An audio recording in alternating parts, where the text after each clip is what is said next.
Hey guys, Dr. Kahu here, welcome back to my channel. Now today I'm going to be doing another what if, and that is what if Goku had Destroyer Key, part 7. Now as usual guys, if you guys can, please like and subscribe, leave your comments down below and let me know what you think. And not only that guys, please take care in this time. It sucks, but things are slowly getting better. Thanks to all of our hard work of staying home, it's getting to the point when we are able to start to do things, so good job to everyone. So yeah, without further ado guys, just quickly, look at me rushing here, but just quickly, thank you guys for your hard work of trying to get 250 likes right now. I know that you guys actually technically haven't reached this, but I realize that I'm actually rushing the process. So for the most part, apologize for setting the like goal bar a little bit too high at this present time. So one, I thank you guys for achieving 200 likes, by the way. And two, I will be fair with you guys and give you guys low like goals for now, okay guys? So yeah, so the like goal for this next one will be 200, but that for the most part, yeah, will be just the standard for now, okay guys, if you want to get another part. So yeah, so this video coming out right now is apology for making it too high. But yeah, so without further ado guys, let's get into this next part of this what if, and that is what if Goku had Destroyer Key, part 7. Now let's begin. Now when I last left off, for the most part anyway, the Grand Supreme Kai has been resurrected, and thanks to the Supreme Kai ability to connect with their minds, for the most part anyway, the Grand Supreme Kai learns about everything that has transpired since he's been sealed within Buu. And he finds out about Goku being chosen by the universe. And that's why he senses Goku and he instantaneously moves to Goku's location where Goku is training within a gravity chamber, okay? Now let's begin our story from there. Now as the Grand Supreme Kai looks at Goku, Goku goes, "May I help you?" And then Goku's mind's he's thinking, this guy's a fat version of Shin. Interesting. He has a really powerful God Key. Wow. And as he's thinking it, the Grand Supreme Kai kind of laughs to himself and goes, "Fat version of Supreme Kai, I see." And Goku goes, "Huh, you can read minds, how evasive. Kinda irritating, hate that." And he goes, "I understand, thanks to Kami's interactions with you, right?" And he goes, "Yeah. Gave me no choice." And goes, "Yeah, well you were different Goku, I understand why your god did that to you." And Goku's like, "Yeah, now that I'm older and wiser than what I was when I got this information, I do see exactly what Kami did. And that's why I played a trick upon him too. He did that to me, I did that to him." And what happens is, the Grand Supreme Kai is looking at Goku, but not looking at Goku for the means of just staring at Goku. He's looking at what's behind Goku, what's in Goku's soul properly. And as he looks within Goku, he sees the true power of the Destroyer Key within every cell of his body, as if it was natural. And not only that, when he looks deeper within Goku's power, he sees something else. That immortal connection, the thing that makes him special, the thing that changes him from a normal god of destruction. Something that can make him more better, actually natural balance. The Grand Supreme Kai can see that within Goku.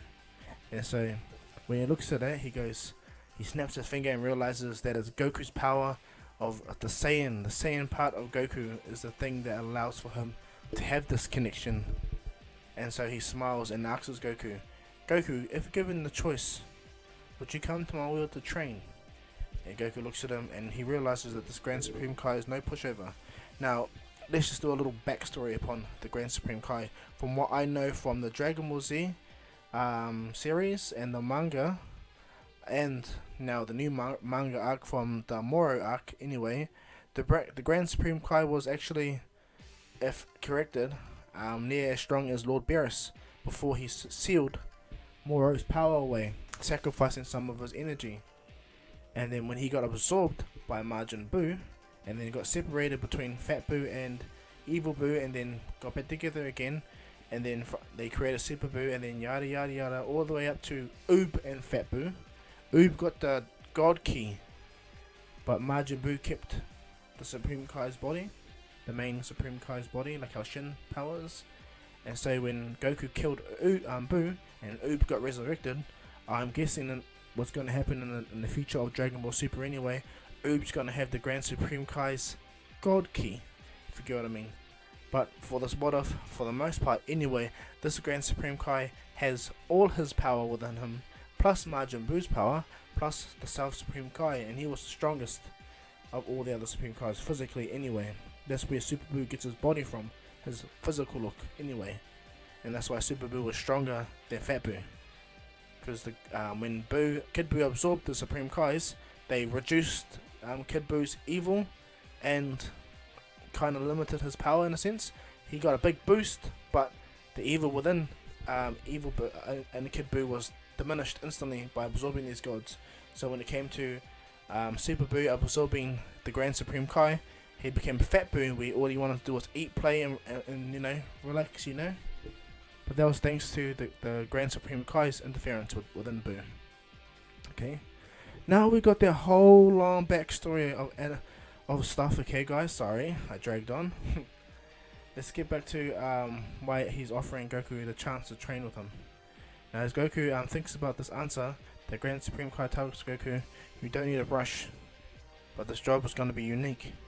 You could even help your world, your wife, everything that transpires." And he goes, "Speaking of your wife, Goku, she knows you're immortal, right?" And Goku looks at him and the Grand Supreme Kai goes, Yes, she does know I'm immortal. Why is that?"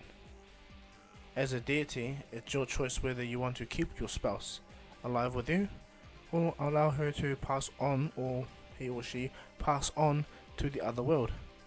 And Goku looks upon this and he goes, he'd never really asked her this question or thought about this. He's too self-absorbed in his own need to get more powerful than what he is. He's not really looking at the little things. And he realizes this.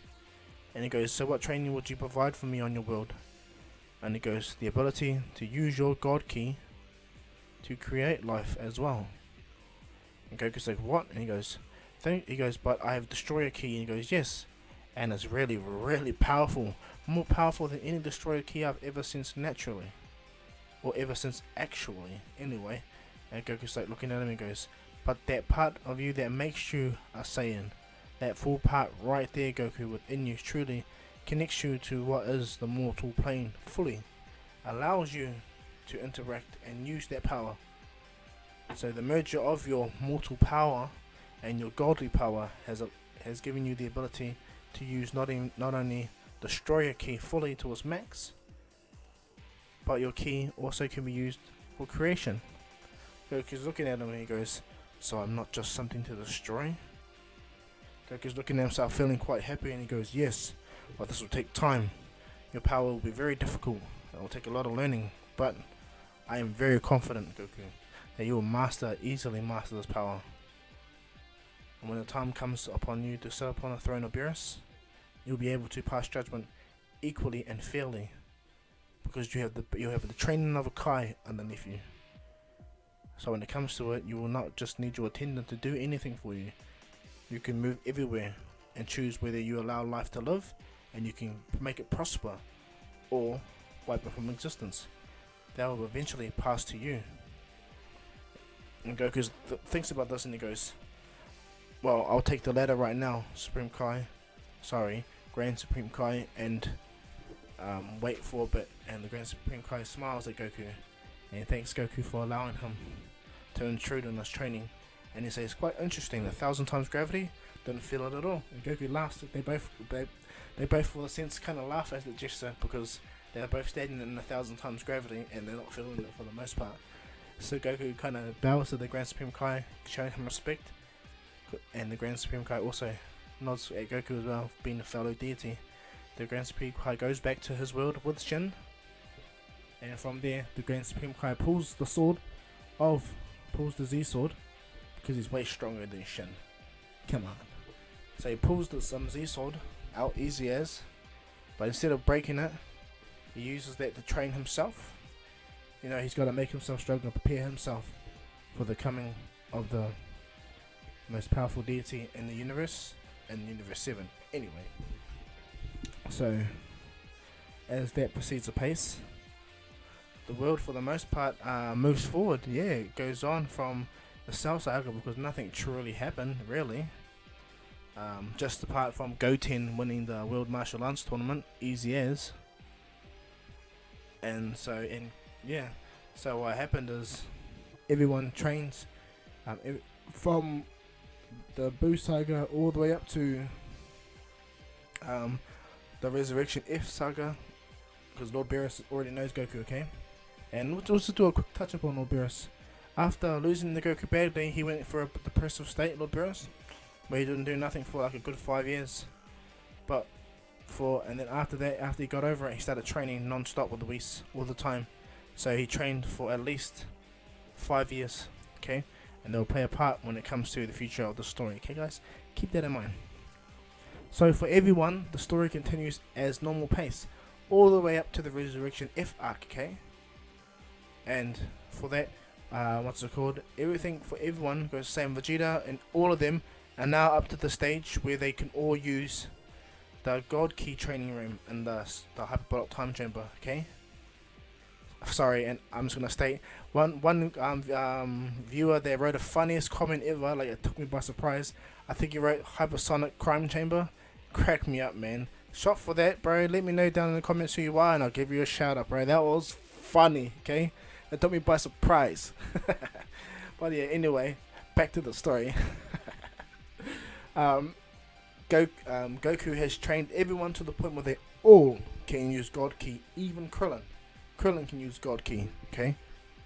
And so, but he don't go Super Saiyan God, of course, but he's able to utilize God Key to amplify him to heights that he thought he would never achieve, ever. And he's powerful. He's really powerful. He's actually equal to Nappa, and I'm not lowballing Nappa, but Krillin's been training with a god all his life, Goku. Best friend, you know, been training with Goku all his life, and his new best friend, Raditz. You know, he's been with them, pushing him past his limits. And not only that, Kami released his potential. You know, Krillin is roughly strong, and because Nappa is not like Raditz or Vegeta, and he's slightly older than all of them, so he starts to age. You know, you can see the age in him. That's what makes him to the point, roughly, because he can go Super Saiyan God as well. So he has a really durable body, okay? So Krillin's up to tier with Raditz, for the most part anyway, okay? So don't hate, just understand, Krillin's been training with gods for a long time. Different from canon. Now we've got that out of the way. Yeah, Raditz for the most part can go Super Saiyan God. Nappa. Raditz and Vegeta easily can go Super Saiyan God. They easily do. And not only that, both Raditz and Vegeta have also mastered Super Saiyan 4. They pushed themselves to the point where they mastered Super Saiyan 4. So they can stack Super Saiyan God and Super Saiyan 4 together. But for the most part, they can't do Super Saiyan God, Super Saiyan Blue yet. They can only do that without Super Saiyan 4 because there's too much strain, too much concentration. And as Goku says to them, the ego of the Saiyan really comes out of them, and it pushes them to a point where they kind of become stupid. And Vegeta feels that, and he's the one that also agrees. So they train more upon how to utilize it. But Vegeta and Raditz can both go Super Saiyan Blue, and Vegeta's the only one that can go Super Saiyan Blue Evolution, okay? Raditz can't do that. So yeah. Now when it comes to Gohan and Trunks, they were naturally gifted in God Key when it came to them learning. It was easier for them as it was compared to Vegeta and them. The moment Vegeta and them all entered the God training room, they couldn't move. But Gohan and Trunks, they could naturally move. Even Goten could move. It was because of their DNA. Even though they don't have Destroyer Key, their power from their father allows them to naturally acquire God Key.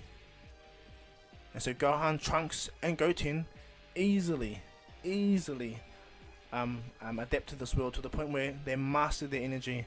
They can't fly per se right away, but once they start to learn to utilize their power within this room, they take off way faster. So that gives them a massively unfair advantage over Vegeta and them. But Raditz don't care. As now to Vegeta, he understands that the kid's a son of a god. Like, come on, that's just logical. And so Gohan and Trunks easily turn Super Saiyan God. That's nothing to them. Super Saiyan Blue is easy too. But they don't go evolution because they don't rely on the Super Saiyan God abilities. They're not like how Vegeta and Raditz go. Even though they're naturally gifted towards it, they just learn to use his power so they can utilize it further. They don't want to learn Super Saiyan 4 because they take on more of the human aspect as well. Because Gohan is still in essence a scholar, but he learned to balance it, you know. And so is Raditz. Trunks, he's also a scholar as well, and he learned how to balance it as well. But training like Vegeta and Goku and them is not their priority. They live lives as half humans. So they are different, you know. And so Vegeta and them, Vegeta and Raditz, even though Gohan and them are naturally gifted with the power, they surpass for the most part, their nephews, because it's still Vegeta's nephews, thanks to Bit being Titus' nephews, Bulma's sisters' nephews, and Goku being Raditz's brother. So they're still family, And yeah, it's just not even stupid. But when it comes down to it fully, everyone is much stronger when it comes to the Resurrection F storyline. And as their days progress, a giant ship appears over Earth and it heads towards Kama's lookout. And as this giant ship appears, a being flies out of that ship, much similar to Frieza, but he's in his golden form. He's in the golden form, much similar to Frieza as well. And as he does so, multiple ships begin to leave hyperspace, and all these soldiers begin to scatter over Earth. All of them begin to scatter over Earth. Everyone can sense it. And as this ship moves towards Kama's lookout, Kame sees them. And what happens? 5 people appear around Kame, and they all laugh, and they all begin to pose on the lookout. Right away, they instantly introduce themselves as Chase, Berta, Guldo, Raccoon, and Captain Ginyu. So when they all stand there, Kame looks at them and goes, "Weren't you guys killed?" I was looking at them and saying, "Weren't these guys killed not so long ago?" And as they stand there, what happens is this being on this chair moves forward, and he comes out of his chair and he goes, "Hello, Namekian. It's been a while since I've seen your kind before. Not since I destroyed your planet." And as he lands on Kame's lookout, Kame looks at what's his name? This being goes, "Who are you?" Kame tries to enter his mind, but this being is blocking him, completely blocking him. And this being's like, don't try to think you can get into my head. My brother got into my head, broke my body, destroyed me. He humiliated me. Now you're gonna allow me to use your Dragon Balls to revive him, so I can kill him again, and revive him again, and kill him again. And if any of you get him away from this revenge, I will destroy the entire planet." And Kame goes, "Who are you? And what the hell are you talking about, Planet Namek being destroyed? And your brother, what do you mean?" And he instantly clicks on straight away, Frieza is his brother. And this is Frieza's brother. And he goes, "I apologize, where's my manners? I know you to be the guardian of Earth, right? The god of this planet. Why, my name is Cooler. I am the brother of Frieza."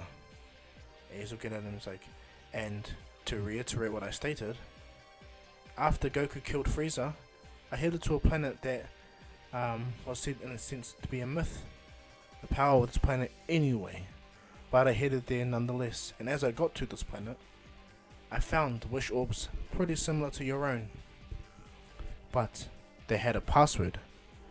And so when I went to every village and I forced them to do what I needed them to do, the elder allowed one of them to make the wish. But what he did was, he played a trick on me. He was dying. And Kame was like, "What?" And so when we made the wish, I wished for my body to be fully repaired, because I had mechanical implants within my body, thanks to Frieza beating me like a drum. But now that my body was fully restored, what I did from there is I wished back all of Frieza's army, and for them to be loyal to me. And so the big dragon Piranha granted my wish and brought all of Frieza's army back to me, where I was. And as I was about to make my third wish for immortality, the dragon disappeared. The dragon turned to stone. But what ended up happening, instead of the elder dying, what he ended up doing was, all the last Namekians that were alive, he fused them all together. And what he did was, he tried to fight me. But what ended up happening though was I annihilated him without even a second thought. I thought he spat an egg out, but I couldn't be bothered about that. He headed out to space anyway, so it was pointless for the most part. It was fun for a bit, but I annihilated him. And what happened is, and Kame's getting frustrated. He's like, "That was at least a good 9 years ago. And he goes, yes, you're starting to get it there, Namekian. I've been training for that long. I went to a planet where Captain Ginyu has came from. Before they came to Earth was planet Yardred. He told me about this planet and how these beings able to use unique techniques to hide from them, to hide the energy from the Scouters, even being able to sense energy without Scouters. So I went to the world and I forced them to train me. And so for 9 years straight, I trained on this planet. This planet pushed my powers to the point where I surpassed my brother. I even utilized the same ability that both my brother did when he fought the Saiyan that lived on here, Goku. But I found that their power is ineffective, just like all powers that boost your energy to an overwhelming degree. And so what I did was, I stayed in my golden form forever. I have not powered down since I have fully mastered this form. It has been years. You may not be able to sense my power, but I have perfectly mastered spiritual control.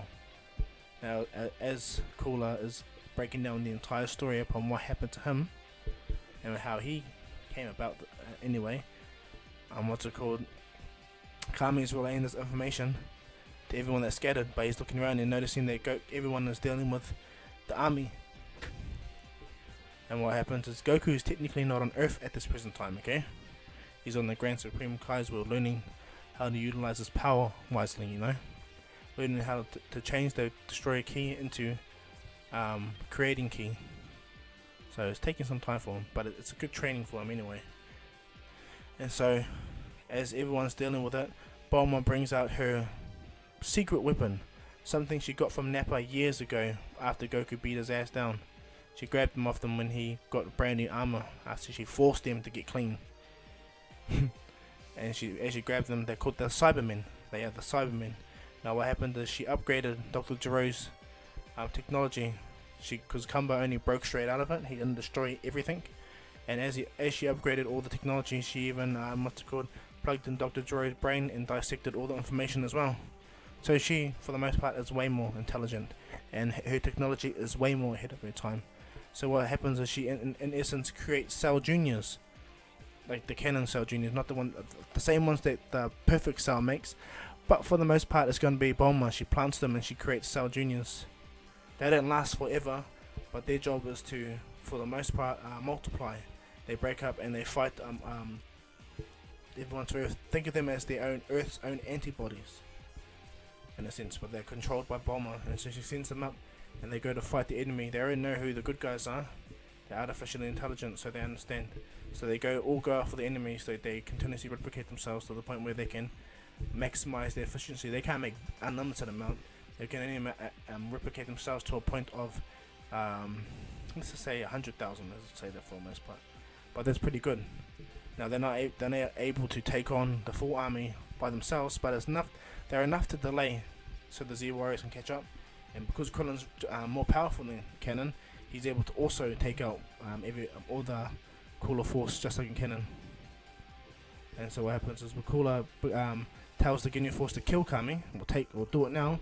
Ginyu also instantly tells Gordo to hold Kami in place. And as he does that, Kami and Ginyu opens his hand and he begins to change. As he does that, Kami lifts his finger up and moves his finger across, slicing Gordo's throat completely. And then Kami instantly appears, punching Ginyu right in the face, disappears straight away. He breaks Chase's back. He completely snaps Broder in half, and he stomps Raccoon right into the lookout. After that all instantly happened, Ginyu's like really wounded, really injured, and he sees his entire team get stomped like nothing. Kami grabs his cane and he chucks it right at Ginyu, chucking it right through his gut, right through his heart, completely killing Ginyu. And Ginyu begins to fall, and Kami pulls his staff. Ginyu's body falls and hits the ground and completely gets destroyed. And what happens is, Cooler gets off his seat, and like he's really impressed. He goes, "So you're definitely a god. I can feel your energy now." Cooler begins to power up, and he goes, "You're unique. So let's battle, Namekian. I never met a Namekian as powerful as you before." And as he begins to power up to fight Kami is quite for the most part shocked at how powerful Cooler is, but he's okay with it because he's an immortal god. He's an immortal himself in his own right, thanks to the Dragon Balls anyway. So he's fine. so he's able to power up too in battle as well, but not to the degree of a Saiyan. But he sends his message straight to Goku as Kami begins the battle, and as Kami begins the battle, Vegeta senses this energy, and he senses the energy that's similar to Frieza, so he instantly stops, doesn't care about all the little fodder, all the cannon bloody fodder. Nah, he goes straight for Cooler, so he heads from this direction all the way to Cooler's. And what happens is Goku senses Cooler's ability and power as they're fighting Kami, and then he gets Kami's message and he instantaneously teleports to Earth straight away. And when he appears on Earth, he appears on Kami's lookout, and he sees Kami getting pressed by a being that looks like Frieza. And as Goku powers up and begins to go fight Cooler, Vegeta appears and goes, "No way, Kakarot! You are gonna stay out of it this time!" Goku's like, "What?" Vegeta instantly flies right past him and goes, "Namekian, get out of my way!" And he throws a punch right at what's it called? He throws his punch right at Cooler, sending him flying. Kami's looking at Vegeta and he goes, he's not angry that Vegeta interfered. For the most part, he's quite happy, because as powerful as Kami is, he's not technically the fighter. If he knows he's powerful, then he'll end you immediately. But that means he has to overexert himself to get to where he needs to be. Nah, he's not like that. He's not like Piccolo. So what happens is Kami happily drops out while Vegeta enters the fray and says, "Damn it, Kakarot, you always make fights boring. Always, because you get stronger, you learn a new form, and yada yada yada. That sucks, Kakarot." And he goes, "And it's time for me to fight one of these damn frost demons." And then what happens is Vegeta goes, "Hey Cooler, where the hell's your father anyway?" And Cooler goes, "That miserable old bloody windbag. Yeah, I wiped him out. He was too busy worrying about Frieza this and Frieza that, and how much that you could have been like Frieza. So you know what I did? After I got my full body back and healed and trained, I annihilated him right on this throne, to let him know that his time and Frieza's time were over. And I also told my precious father that his beloved Frieza is going to continuously die on my hands every day, just so I can make him feel what he did to me." And so what happens is Vegeta's like, "Whoa, you have issues, G." And Cooler gets really angry because of power off and let off his energy. And Goku is shocked, and he knows he has to instantly. He's trying to figure out what he's going to pick between the Primal Super Saiyan, Super Saiyan God, or Super Saiyan Blue Evolution. Vegeta can't pick, and he becomes indecisive, instantly Cooler capitalizes and kicks Vegeta so hard, so fast. Vegeta flies right across the sky. Trying to stop himself, Vegeta catches himself and instantly powers up to God. And then from there he goes, "Primal it is!" Instantly powers up to Super Saiyan 4 and merges Super Saiyan God with it as well. So he becomes Primal God, Super Saiyan God, yeah. And he rushes at Cooler, begins the battle. And as the battle continues, Cooler is impressed by Vegeta's power and seeing that Vegeta has obtained a power similar to Goku. And so as the battle continues, it is evident to Vegeta that Cooler is only toying with him.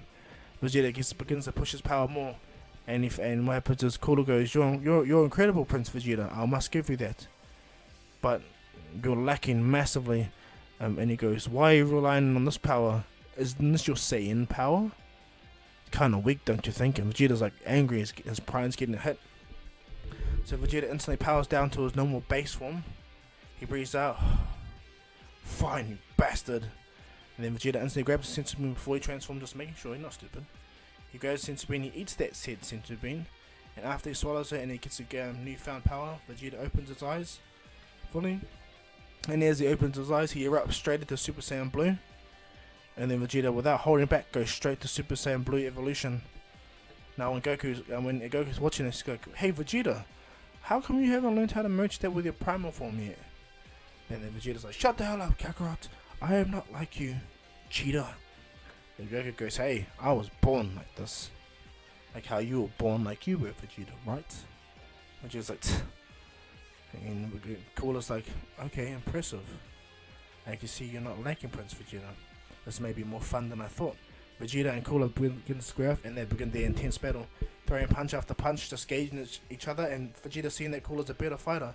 As they both square off, Vegeta pushes them away, and they both look at each other, ready for a full fight. Cooler powers up to 50%, Vegeta powers up fully. It goes to like at least 80% as well. And as they both square off, they both rush at each other, and their battle is about to begin. But that's why I'm gonna leave this one off, guys. Please like and subscribe, leave a comments down below and let me know what you think. And on that, guys, please, if you guys can, yeah, try to do the 200 like, as I stated before. I'm very grateful that you guys even just put in effort into it, so thank you all, okay? But yeah, so 200 is a like goal, okay? So, kapai.